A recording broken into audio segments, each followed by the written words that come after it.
When closing our eyes and imagining the Roman Empire, our minds are often filled with highly masculine images.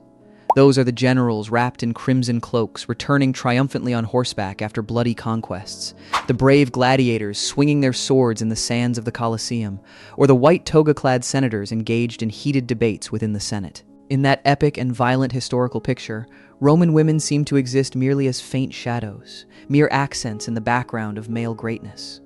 According to Roman law, they were denied the right to vote, forbidden from serving in the military, and absolutely prohibited from holding any official political office. The entirety of Roman society was governed by a draconian and somewhat cruel law known as Paterfamilias, meaning the power of the father. This law granted the oldest male in the household absolute power of life and death over every member living under his roof, including women. Through a legal lens, a Roman woman seemed to be a perpetual minor, passing from the authority of her father to the control of her husband. However, if you think that Roman women were only obedient, submissive wives and mothers who stood entirely outside the flow of history, you have missed one of the most fascinating, bloody, and thrilling chapters of this civilization. In a world where the official doors to politics were slammed in their faces, upper-class women found another path. They did not stand on rostrums to address the crowds, but rather whispered into the ears of emperors in closed rooms. They did not wield swords on the battlefield, but instead held poisoned chalices and last-minute revised wills. They transformed the imperial harem, the bedchambers, and lavish dinner parties into the most ruthless of political chessboards, where they demonstrated the art of power manipulation at a masterful level. To understand the true source of Roman women's power, we must first look at their wealth. Unlike ancient Greek women, who were often confined to their homes and lacked personal property, Roman women during the late Republic and early Empire possessed a highly advantageous legal loophole, the sine manu without the hand marriage. In this progressive form of marriage, when a girl wed, she did not become the property of her husband's family. Most importantly, when her father passed away, she had the right to inherit, own, and freely manage her own vast fortune. This financial independence was the ultimate foundation of all power. Wealthy widows and noble women in Rome did not just own jewelry or clothing. They held in their hands thousands of slaves, sprawling real estate estates across the provinces, metal mines, and brick factories that supplied materials to the entire capital. With endless funds at their disposal, they could easily bankroll the expensive electoral campaigns of the male politicians they supported. They practiced usury and built public works bearing their names to buy the popularity and loyalty of the public. They did not have the right to cast a direct vote, but they were the ones paying those who did. It was money that gave them an authoritative voice that no draconian law could silence. Besides the power of wealth, there was a group of women in Rome who possessed a kind of power outside all secular frameworks, the Vestal Virgins. This was the only female religious order in Rome, consisting of 6 women rigorously selected from the most prestigious families when they were merely 6 to 10 years old. Their supreme duty was to ensure that the sacred fire of the goddess Vesta never went out. The Romans held a deep-seated belief that if this fire were to extinguish, it would be an omen of doom for the entire empire. In exchange for 30 years of their youth, preserving their virginity and serving the divine, the Vestal Virgins enjoyed privileges that even the most powerful men would covet. They were completely emancipated from the patriarchal and paterfamilias of their fathers. They had the freedom to make wills and the right to testify in court. When they walked down the street, massive crowds had to part to make way for them, and even the highest-ranking officials had to lower their fasces and bow. Their power was so immense that if a condemned prisoner being led to his execution happened to cross paths with a Vestal Virgin, he would immediately receive an unconditional pardon. Furthermore, the Temple of Vesta was the most sacred and secure place in Rome.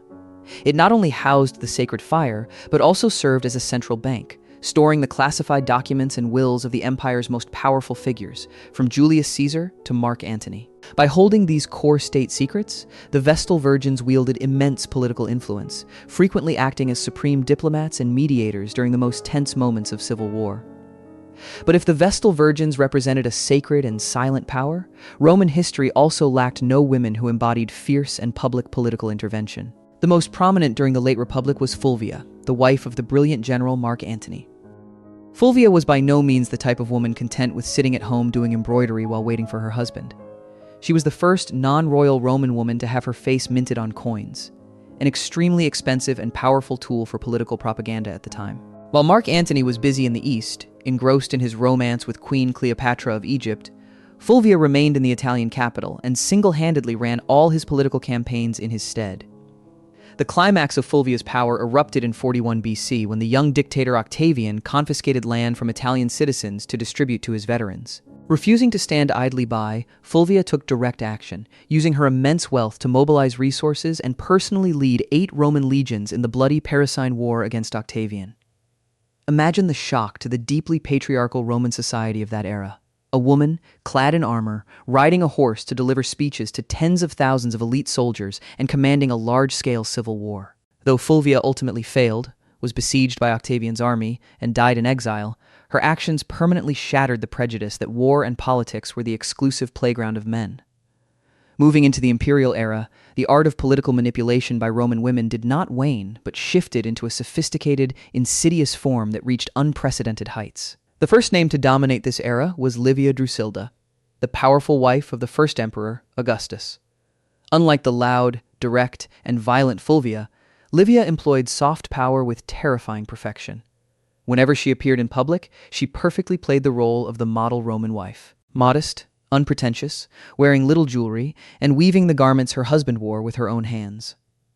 But behind the cold marble walls of the Palatine Palace, Livia was the true co-ruler of the entire empire. Emperor Augustus never made a single major political decision without consulting her. Historical records indicate that diplomatic letters, policies governing distant provinces, and high-level official appointments all bore Livia's hallmark. However, her greatest ambition was not to rule alongside her husband, but to ensure this grand imperial throne would be passed down to her son from a previous marriage, Tiberius. This was also when the darkest and most chilling rumors began to spread throughout Rome. Anyone who stood in Tiberius's path to the throne mysteriously and conveniently died.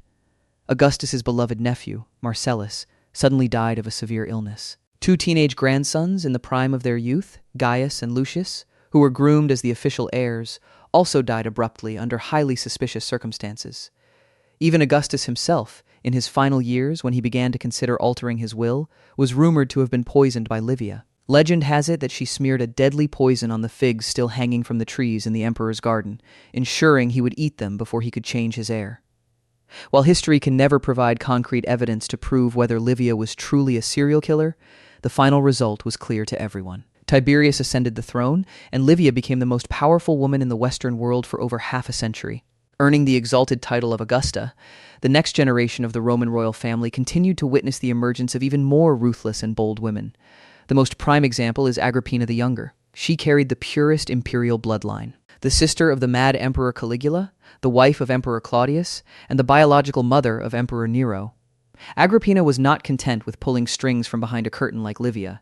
She craved to sit on the throne alongside men and flaunt her power openly. After using her beauty and cunning to seduce and marry her own uncle, Emperor Claudius, she manipulated him into sidelining his biological son, Britannicus, from the succession race. She forced Claudius to adopt and pass the throne to her son from a previous marriage, Nero. Once all the legal documents were settled, history notes that Agrippina cleared the path for her son's ascension by personally preparing and serving Emperor Claudius a plate of poisoned mushrooms. During the early years of the young boy Nero's reign, Agrippina was the de facto ruler of the Roman Empire. Her image appeared on coins equal in size to the reigning emperor, an unprecedented occurrence. She brazenly received foreign ambassadors and even attended meetings of the Senate, albeit hidden behind a thin curtain. However, the art of manipulation always comes with its brutal limits. As Nero matured, he became intoxicated with absolute power and grew deeply resentful of his mother's suffocating grip. The power struggle between mother and son turned into one of the bloodiest and most ironic royal tragedies in Roman history, after multiple failed assassination attempts on his mother, including Nero constructing a collapsible boat designed to sink in the Bay of Naples, from which the fiercely resilient Agrippina survived and swam ashore. The deranged emperor finally sent a squad of assassins directly to her villa. Legend recounts that in the moment she faced death, as the assassin drew his cold blade, Agrippina did not beg for mercy. She bared her torso, pointed directly at her womb, and delivered a fiercely resentful command. "Smite my womb, the place that bore such a monster." Agrippina's death closed a dark chapter, marking the zenith of power, ambition, and the ultimate price paid by the Julio-Claudian dynasty. By the 3rd century AD, the Severan dynasty continued to witness the strong rise of female power, characterized by women of Syrian origin like Julia Domna and Julia Maisa. In an era where emperors were continuously assassinated by the military and the empire plunged into chaos, It was these very women who stepped up to steer the Roman ship. Julia Maesa even personally orchestrated a successful military coup to place her 14-year-old grandson, Elagabalus, on the throne. When she realized this grandson was too scandalous and unhinged, risking the downfall of the entire family, she did not hesitate to order the assassination of her own flesh and blood to replace him with a more compliant grandson, Severus Alexander. The women of the Severan dynasty no longer bothered to hide their power. They were hailed as the mothers of the camps, openly managing state affairs and receiving military reports. Roman history was largely written by victorious men, senators who always harbored a deep-seated fear and animosity toward female power. Consequently, the images of women like Livia, Agrippina, or Fulvia were frequently smeared and distorted, turning them into wicked witches, insidious poisoners, promiscuous women, or bloodthirsty monsters. But if we brush off the dust of those archaic prejudices and look deeper, we will uncover a harsh, era-defining truth. In a political system deliberately designed to entirely strip women of their voices, status, and self-determination, they had no choice but to resort to cunning, calculated marriages, psychological manipulation, and even covert violence to protect themselves, their families, and their interests.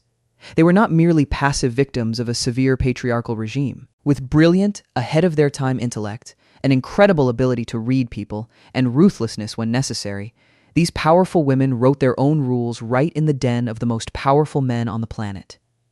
They were the hidden strategists, the kingmakers, and the invisible yet sturdy pillars that supported an entire empire.